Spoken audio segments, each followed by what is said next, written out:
Nebraska, a name that echoes across the Great Plains, vast, quiet, seemingly still. But beneath the surface of this Midwestern state lies a past woven with forgotten struggles, ancient footprints, and geopolitical gambles. Admitted to the Union as the 37th state on March 1, 1867, Nebraska sits at a crossroads of American geography and conflict. Its borders, shaped not just by rivers and legislation, but by centuries of contested land, conceal stories few remember. To the north, South Dakota looms, with the Missouri River carving a winding border, a natural barrier, and a witness to centuries of human passage. To the east, Nebraska touches Iowa and Missouri, where the river continues to guard secrets. The Kansas-Nebraska Act of 1854, crafted amid national turmoil, defined Nebraska's southern line, a boundary drawn during a time of political reckoning.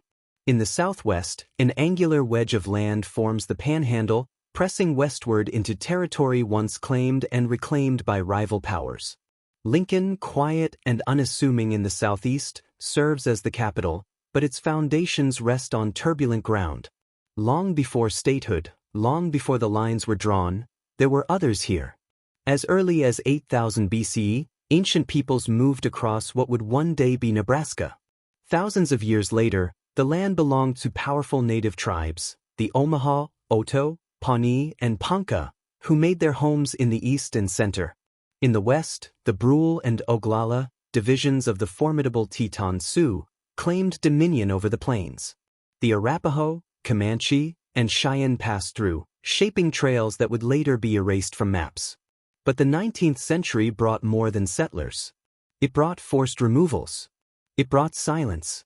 In the 1870s, the Oto, Pawnee, and Ponca, tribes rooted in Nebraska's soil, were taken from their ancestral lands and sent to Indian Territory, now Oklahoma. The winds shifted. By 1878, even the Teton Sioux, once fierce in the northwest, were pushed into Dakota Territory. Their presence lingers, just across the border. But here in Nebraska, the echoes fade. And yet, if you listen closely, Nebraska still speaks. Its rivers still flow past ghostly trails. Its capital still stands atop forgotten agreements. Its soil still holds the imprints of lives erased by time, yet never truly gone. This is the hidden story of Nebraska, one of quiet power, of buried truths, and of a land that has never truly forgotten those who came before. By the end of the 1600s, two old-world giants, France and Spain, quietly staked their claims over a distant land that neither truly knew. Nebraska, remote and unknown. In 1763, the Treaty of Paris handed the shadowy title of this trans-Mississippi region, including Nebraska, to Spain. But Spain's grip was loose. Their ambitions to command the native trade in the upper Missouri fizzled in the unforgiving wild. The rivers remained untamed. The tribes remained unconvinced. And then, a silent transaction in 1800. The land returned to France. But not for long. Just 3 years later, France sold this immense, mysterious domain to a rising power, the United States, as part of the Louisiana Purchase. A quiet purchase, but a monumental one. With that signature, the fate of Nebraska changed forever. In 1804, two men stood on the edge of an unknown empire. Lewis and Clark, sent to chart the continent's secrets, pressed into Nebraska's wilderness. They stood on its eastern banks and began the first deliberate examination of the land. But what they saw was only the beginning. Soon, whispers of fortune echoed down the Missouri River. A fur trade blossomed, not in Nebraska, but through it. For traders and trappers, Nebraska was no destination, it was a passage. A ghost trail to the north and west. The land beneath their feet? Just a corridor. But in the 1840s, that corridor transformed. The Platte Valley, wide, winding, and deceptively calm, became a highway of hope. Thousands surged westward through Nebraska's plains, chasing distant dreams in Oregon, California, and Utah. But while they passed through, others began to notice something else: opportunity. Land speculators in western Missouri and Iowa saw what others ignored. Nebraska, still belonging to native peoples, offered something more than passage. It offered profit. The whispers grew louder. Then came 1854. The Kansas-Nebraska Act. A single stroke of the pen erased the Missouri Compromise and opened this frontier to settlement and to slavery. Overnight, Nebraska became more than a map. It became a battleground of ideology, of ownership, of bloodless conquest. Originally, the Nebraska Territory stretched across 351,558 square miles. A massive expanse from the Missouri River to the Rockies. But behind closed doors, borders began to shrink. The creation of Colorado, Dakota, and Idaho territories sliced the land piece by piece. By 1863, what was once a continental giant was now almost the Nebraska we know today. But what was lost in that carving? What voices were silenced? What treaties were buried? Nebraska's settlement story is not a tale of peaceful pioneers. It is a chronicle of empire and erasure, of land divided before it was even known. A story still written in the silent soil beneath our feet. The story of Nebraska is not one of unity, it is one of fracture. In 1854, as the Nebraska Territory emerged, it wasn't long before invisible lines began to split it from within. Geography, economy, and raw ambition carved the state into bitter factions. The Missouri River may have defined its edge, but the Platte River would divide its soul. When Omaha was chosen as the territorial capital, the decision ignited fury among settlers south of the Platte. Feeling ignored, unwanted, and unrepresented, some even called for annexation by Kansas. The message was clear: they belonged to no one. The conflict simmered until 1867. That year, a move meant to mend wounds only inflamed others. The capital shifted to Lincoln, just south of the river that had divided the state. But now, it was leaders in Omaha, north of the Platte, who felt betrayed. What had been a territorial struggle was now a statewide rivalry. And though both cities would rise as regional powerhouses, the damage lingered. In the far reaches of western Nebraska, the tension felt distant, but the isolation was real. With both Lincoln and Omaha tucked into the state's eastern edge, many Westerners turned their eyes elsewhere, not eastward, but west, to Denver. For them, Colorado's capital felt closer, both in distance and in spirit. But while political fires raged, another kind of ambition grew, economic and relentless. In the early days, river towns along the Missouri weren't founded on farms or factories, but on speculation. Land, not labor, was the currency of the future. But in 1857, a national financial panic sent shockwaves across the territory. Dreams evaporated. Fortunes crumbled. And yet, from this collapse, something enduring emerged. Settlers, once gamblers, turned to the land itself. Agriculture, born not from vision, but from necessity, took root. And it thrived. River towns once defined by ambition became lifelines of trade and transport. The westward push had begun, and Nebraska stood in the middle of its path. Then, in 1869, a new force roared across the plains, the Union Pacific Railroad. Iron tracks stretched through open country, binding remote settlements and stirring life into distant corners of the state. More railroads followed, slicing through the quiet like lightning. Nebraska was no longer a backwater, it was a crossroads. But even then, its divisions remained. What began as a territorial experiment had become a patchwork of loyalties, rivalries, and ambitions. Beneath its prairies lay not just farmland, but fault lines, silent, but deep. In 1867, Nebraska entered the Union, not with thunderous celebration, but with quiet determination. It was a state born in the aftermath of war, stepping into the unknown with little more than open plains and fragile hope. But the land was not yet tamed. A depression gripped the economy. A plague of grasshoppers darkened the skies and stripped the earth bare. Yet, somehow, settlers kept coming. The population surged, from barely 120,000 to over 1 million by 1890. What drove them? Was it ambition? Desperation? Or a belief that this untamed place held something others could not yet see? Out on the frontier, the last embers of native resistance flickered and died. Settlement crept west, spreading into the panhandle, staking silent claims on ancient ground. The expansion was swift and final. In the east, something else was growing. Omaha, once a point on the river, transformed into an industrial stronghold.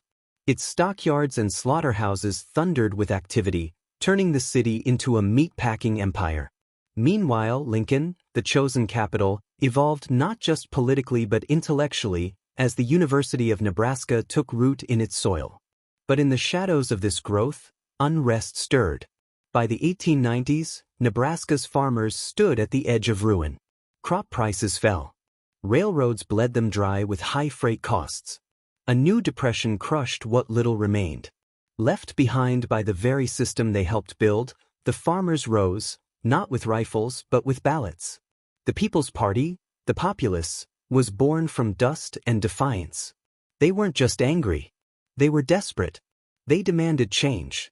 And from their midst emerged a silver-tongued crusader, William Jennings Bryan. His words ignited crowds. His ideas challenged the elites. He would run for president not once, but 3 times. He never won, but his voice shook the nation. Then came 1898, a symbol of recovery, a promise of progress. The Trans-Mississippi and International Exposition opened in Omaha, inviting millions to witness the triumph of civilization over wilderness. For 4 months, the city shone, its pavilions grand, its future bright. 2 million visitors arrived. And just like that, the panic faded. By 1900, prosperity returned. The scars remained, but so did the momentum. For 2 decades, Nebraska moved forward, quietly, steadily, but never forgetting the years when hope nearly vanished into the wind. As the 1920s roared across the nation, Nebraska heard only a whisper, then a crack. The state's lifeblood, agriculture, faltered once again, this time under the weight of an invisible storm, economic depression. It wasn't sudden. It crept in. Between 1921 and 1930, nearly 2/5 of all state-chartered banks crumbled. Entire communities were left without savings, without security, without hope. Then came the 1930s. The Great Depression rolled in like thunder over the prairie. Livelihoods evaporated. Prices collapsed. And in southwestern Nebraska, the skies themselves turned against the land. Dust storms swept across the counties, choking the earth and blackening the daylight. The Dust Bowl wasn't just a weather event, it was a reckoning. But in the shadows of devastation, something unexpected took root. In 1933, desperate for solutions, the state legislature authorized the creation of public power and irrigation districts. At the center of this radical shift stood Republican Senator George W. Norris, a man whose beliefs often defied his party and whose influence would forever alter Nebraska's future. Through Norris's persistence, Nebraska secured critical federal loans. Massive hydroelectric and irrigation projects rose in the Platte and Loup River valleys. A public agency bought out private electric companies across the state. Even Omaha, once guarded by corporate control, came under public ownership by 1946. The result? Nebraska became the first, and still only, state in the nation with complete public ownership of electrical generation and distribution. In a place known for political conservatism, the most progressive public power experiment had quietly succeeded. But Norris wasn't finished. In 1934, Nebraskans voted to abandon their traditional 2-house legislature. And by 1937, the state implemented a unicameral system, one legislative body, nonpartisan and streamlined. No other state dared such a change. None have followed. Nebraska remains unique, a political outlier shaped by crisis, not ideology. Then, as if summoned by fate, war arrived. World War II dragged Nebraska into the global spotlight. Just south of Omaha, Fort Crook transformed into a massive aircraft plant. By 1948, it had a new name, Offutt Air Force Base, and a new mission, to become the headquarters of the Strategic Air Command. From these planes, the U.S. would watch the skies during the Cold War, and Omaha would grow with each passing year. From dust and silence to war and wire, Nebraska redefined itself, not with noise, but with resolve. Its past was wounded, its politics, paradoxical. But its transformation? Unmistakable. In the stillness that followed World War II, Nebraska began to change, not with force, but with quiet erosion. People left the farms. Cities began to swell. The landscape that once echoed with the sound of plows and windmills gave way to the sprawl of suburbs and the silence of abandoned fields. Omaha grew beyond Douglas County, reaching into Sarpy County to the west and south. Lincoln extended its grasp over Lancaster County. The countryside, once the heart of Nebraska, began to recede into memory. Farms didn't vanish, they consolidated. Fewer hands tilled the land, but those who remained farmed on a much larger scale. Machines replaced people. Towns shrank. Communities faded. But beneath the soil, another shift was underway. The post-war years brought a dramatic rise in groundwater irrigation. At first, it seemed a triumph, tapping ancient aquifers to turn dry land green. But as more wells drew from the underground reservoirs, a subtle warning emerged: the water might not last forever. And what remained was at risk. Fertilizers and chemicals seeped downward. What once fed the crops now threatened the very lifeblood of the state. Groundwater contamination wasn't a headline, it was a slow, invisible poison. Nebraskans began to realize that their most valuable resource was also the most fragile. And water, it turned out, wasn't just an environmental issue. It became a legal one. Across state lines, battles began, not with weapons, but with lawsuits.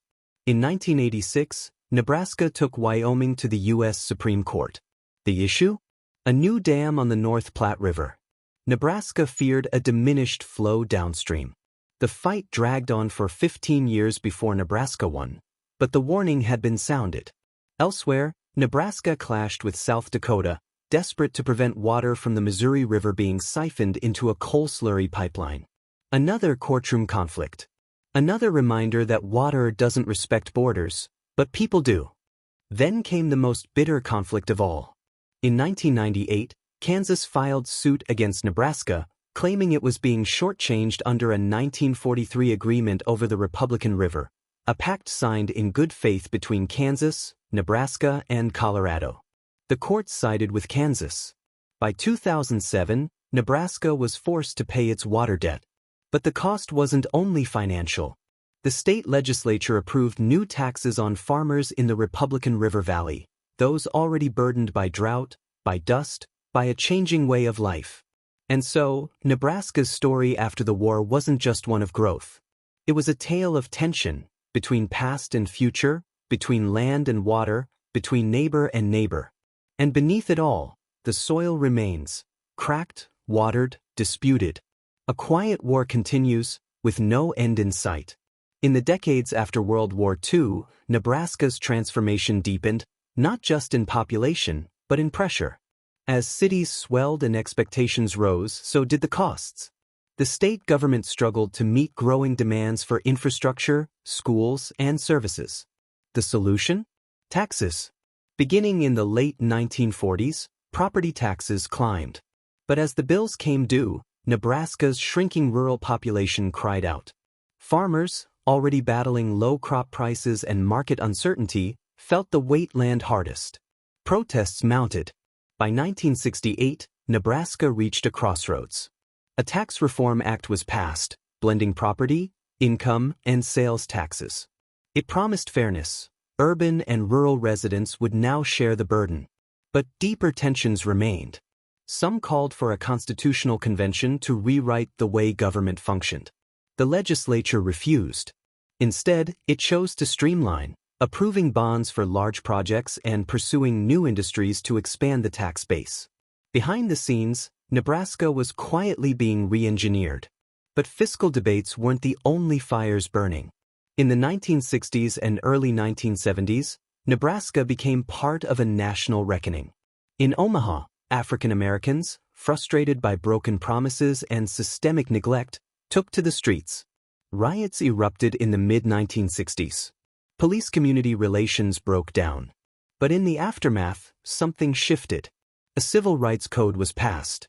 Discrimination in housing and employment was outlawed. An Equal Opportunities Commission was formed. Slowly, African Americans gained visibility in government.